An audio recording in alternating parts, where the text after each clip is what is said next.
আসসালামু আলাইকুম। পবিত্র কোরআন ও হাদিস আমাদের দিন শিক্ষার মূল দুই উৎস। এই আমাদের গল্পের মাঝে চেষ্টা করছি পবিত্র কোরআনে বর্ণিত শিক্ষণীয় গল্পগুলো একত্রিত করে ধরতে। আশা করি আপনারা উপকৃত হবেন। এখন আপনাদেরকে বলবো পবিত্র কাবা শরীফের ঘটনা। আপনাদেরকে এই গল্পে স্বাগতম। প্রিয় দর্শক বন্ধুরা, আবিসিনিয়ার বাদশার পক্ষ থেকে ইয়ামিন আর আব্রাহাম নামে এক শাসনকর্তা ছিল। সে দেখলো গোটা আরবের লোকেরা মক্কার কাবা শরীফে হজ করতে যায়। বিষয়টি তার মোটেও পছন্দ হলো না। তার ইচ্ছা হলো মক্কার পরিবর্তে সবাই আমাদের দেশে আসুক। এই লক্ষ্য বাস্তবায়নের জন্য সে ভাবলো কাবা গৃহ অনুগ্রহ আমাদের এখানে একটি উচ্চ মর্যাদা সম্পন্ন গির্জা নির্মাণ করবেন। সুবহানাল্লাহ। তাতে বিনোদন ও চিত্তাকর্ষণের সব ধরনের উপায় উপকরণ থাকবে। তা হবে সর্বোচ্চ জাঁকজমকপূর্ণ।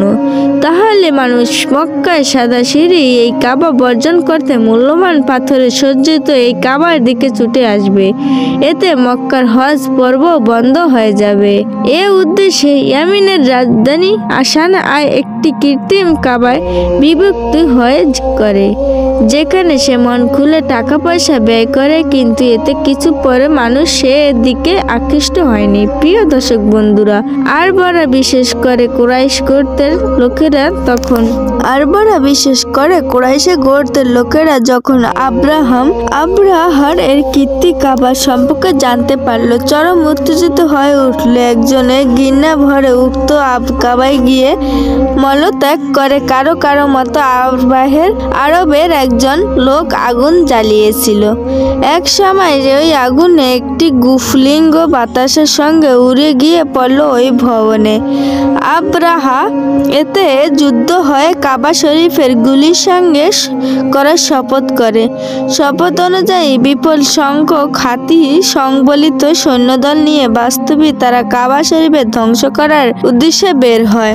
পথে আরবের এক গোত্র তার প্রতিরোধের করে। তাদের সাথে সে যুদ্ধ লিপ্ত হয় এবং তাদেরকে পরাজিত করে। নবীজির দাদা আব্দুল মুত্তালিব ছিলেন তখন কুরাইশ গোত্রের নেতা এবং কাবা শরীফের মুতাল্লাজি। তিনি সংসদ জানতে পেরে বললেন, লোক সকল তোমরা নিজেদের রক্ষা করার জন্য ব্যবস্থা করো। কাবার মালিক এই কাবাকে রক্ষা করবেন।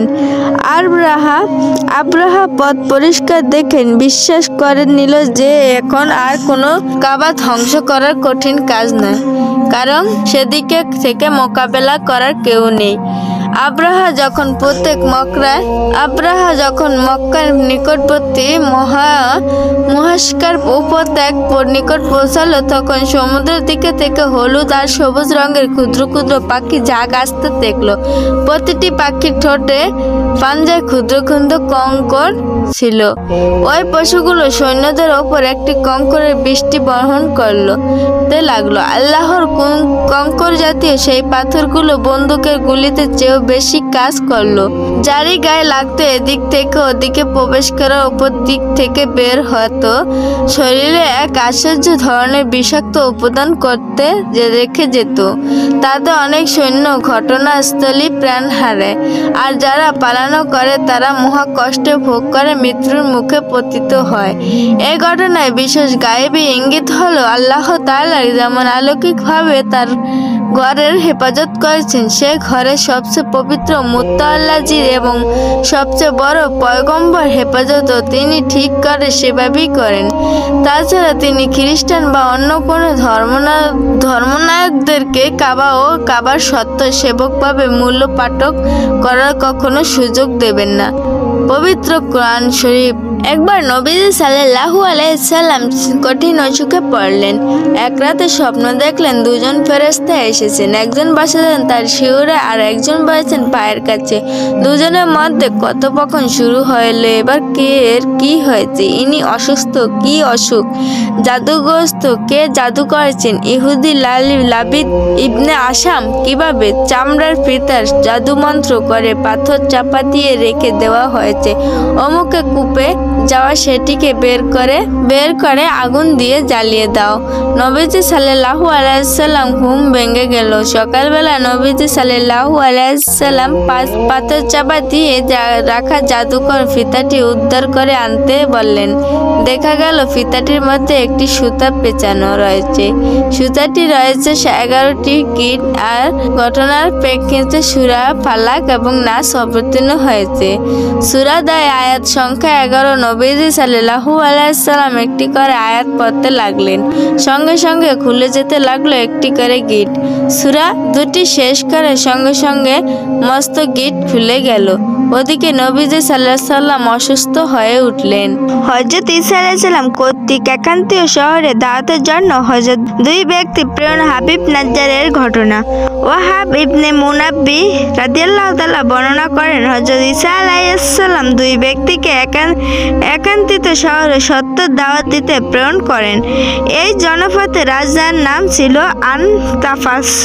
সে ছিল মূর্তি পূজক। ওই দুই ব্যক্তি একান্ত পৌঁছালো রাজার নিকট। যেতে পারেননি, অনেক দিন তাদের অপেক্ষা করতে হয়েছে। একদিন রাজার শহরে বের হলো। তারা উভয় উচ্চস্বরে আল্লাহু আকবার বলল। উচ্চস্বরে আল্লাহু আকবার জিকির করা রাজা রাগান্বিত হয়ে তাদেরকে গ্রেপ্তার করে 100 বেত্রাঘাত করার আদেশ করেন। যখন তাদের উভয় মিথ্যা জ্ঞান করা হয় তখন তাদেরকে প্রহার করার জন্য তখন ঈসা আলাইহিস সালাম তার অনুসারী নেতা সাউমুন এবং তাদের সাহায্যকার প্রেরণ করেছেন ছদ্মবেশে সাউমুন। সে জনপথে হাজির হলেন। রাজার নিকটস্থলের লোকদের সঙ্গে তার যোগাযোগ হয় এবং তাদের মাঝে তিনি জনপ্রিয় হয়ে ওঠেন। তখন তারা রাজাকে সাউমুনের ব্যাপারে অবহিত করেন। রাজা সাউমুনকে দরবারে ডেকে পাঠালেন। তিনি হাজির হলেন। সাউমুনের সঙ্গে আলোচনা রাজার মুগ্ধ হলো এবং তারা তার সশরীর সম্মান করল।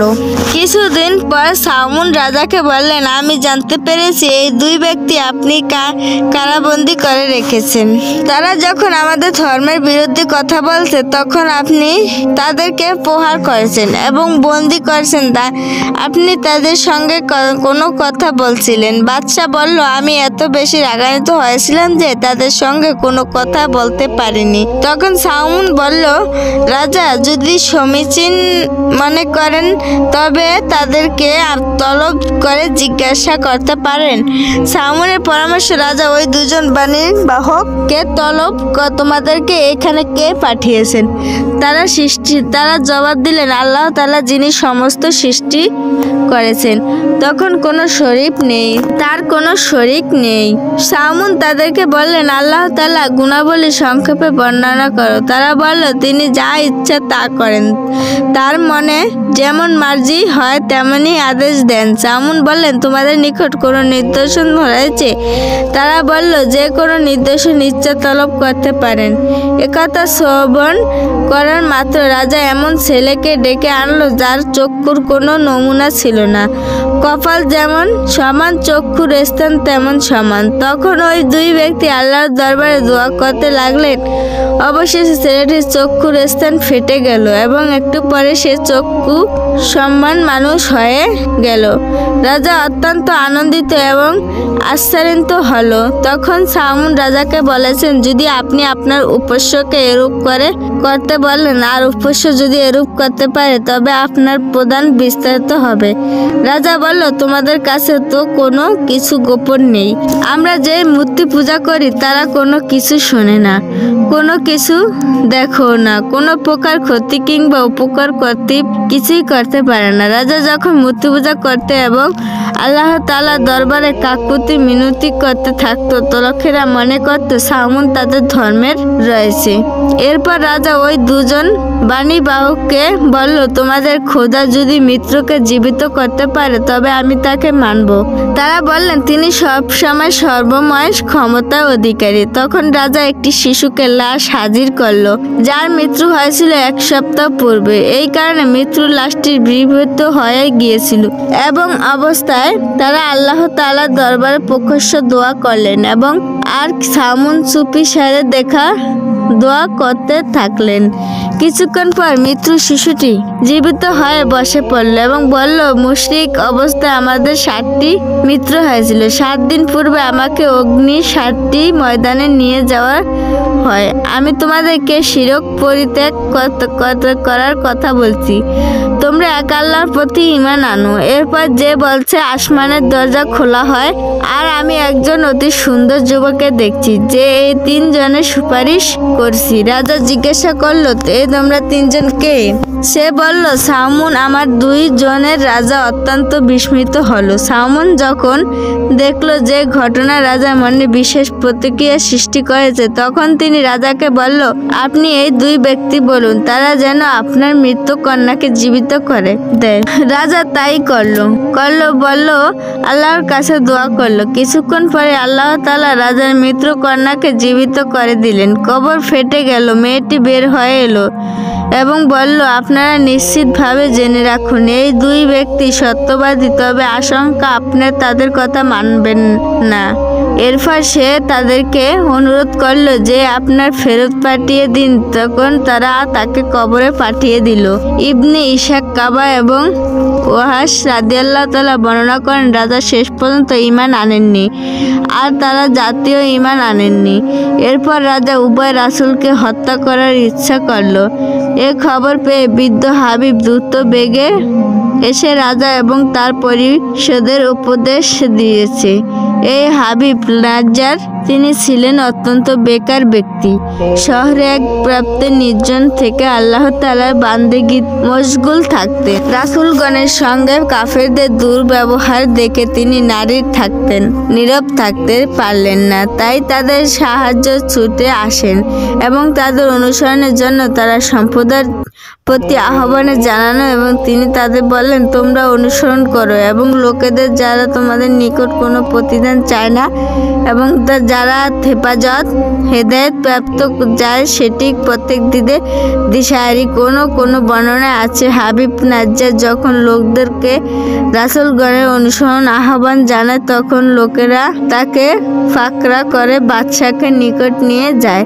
বাদশাহ তাকে জিজ্ঞাসা করলো, তুমি কি রাসূলগণের অনুসারী হয়েছো? তখন তিনি বাদশার প্রশ্নের জবাব বললেন, যিনি আমাকে সৃষ্টি করেছেন তার ইবাদত করব না, তবে কার ইবাদত করব? অথচ আমাদের এবং তোমাদের সবাইকে তার নিকট ফিরে যেতে হবে। এরপর হাবিবের নাজ্জার সকলের সম্মুখে দৃষ্টিকণ্ঠে ঘোষণা করলো, তোমরা সকলেই সাক্ষী থাকো, আমি এক আল্লাহর উপর ঈমান এনেছি।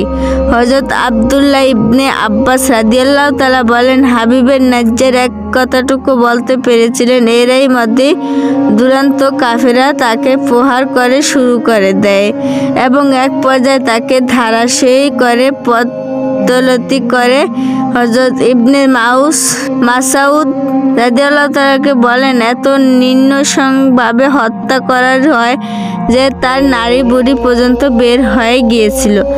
যখন কাফেররা তার প্রতি প্রস্তর নিক্ষেপ শুরু করে, তখন ওই অবস্থায় তিনি বলছিলেন, হে আল্লাহ, আমার জাতিকে হেদায়েত করো। হাসান বসরি রাদিয়াল্লাহু তাআলা বলেন, তার ঘাড় কর্তন করে শহরের ফটকের সম্মুখে ঝুলিয়ে দেওয়া হয়। তার কবর একান্তিত শহরে রয়েছে।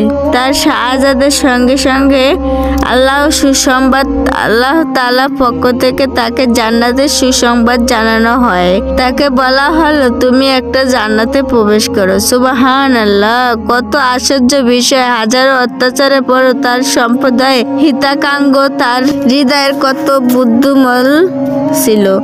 এরা আল্লাহর এমন বস্তু যা সম্প্রদায়ের চেহারা পাল্টে দিয়েছে। কুফর ও পদভ্রষ্ট হয়ে বের করতে সম্পাদককে এমন মর্যাদা প্রতিষ্ঠিত করেছে, যার কারণে ফেরেশতাগণ তাদের প্রতি ঈর্ষান্বিত হয়ে পড়ছিল। যে কথা হলো, বর্তমানে ধাই মোবাইলিংগণ যদি এভাবে ধৈর্যের সাথে দিনের কাজ আঞ্জমান করতে পারি, তবে আজব পৃথিবীর দিনের প্রসার তেমনই হয়ে যাবে, যেমন ভাবে নবী রাসূলগণের যুগে হয়েছিল। যে হে আল্লাহ, তুমি আমাদেরকে সে জলের পথে চলার তৌফিক দান করুন। আমিন।